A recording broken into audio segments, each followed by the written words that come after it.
41তম SI viva কবে হবে এই বিষয়টা নিয়ে আপনারা ওয়েট করছেন। তো ওয়েট করার চেয়ে আপনারা যে সময় পাচ্ছেন এই সময়টাকে কাজে লাগান, নিজেকে গড়ে তুলুন। আপনি যে সিচুয়েশনে আছেন সেখান থেকে নিজেকে স্কিলড করুন, আর একটু পারফেক্ট করে তুলুন। আপনার যে যে সমস্যাগুলো রয়েছে সেই সমস্যাগুলো নিয়ে কাজ করেন। আপনার কি মুদ্রাদোষ রয়েছে কিনা, আপনার কথা আর ভিতর আঞ্চলিকতা বেশি কিনা, তারপর আপনি কি নার্ভাস হয়ে যাচ্ছেন কিনা, আপনি কি ভাইবা বোর্ডের যে সিচুয়েশনটা সেটা কি আপনি কন্ট্রোল করতে পারছেন কিনা, কিংবা আপনি যে মেজর যে পড়াগুলো রয়েছে, যে কমন কমন বিষয় থেকে যে প্রশ্নগুলো ধরতে পারে সেগুলো আপনি শেষ করেছেন কিনা, নিজে আপনি মক ভাইবা দিচ্ছেন কিনা বা নিজেকে গড়ে তুলছেন কিনা, এই বিষয়গুলো নিয়ে একটু কাজ করেন।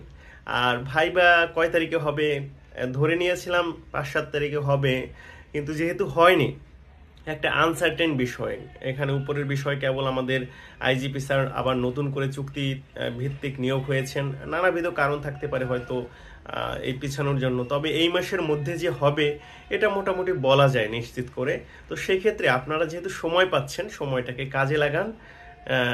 এই 3000-এর মধ্যে আপনি 700 থেকে 800-র মধ্যে চলে আসার জন্য চেষ্টা করুন। সবাইকে অসংখ্য ধন্যবাদ। ভালো থাকুন, সুস্থ থাকুন।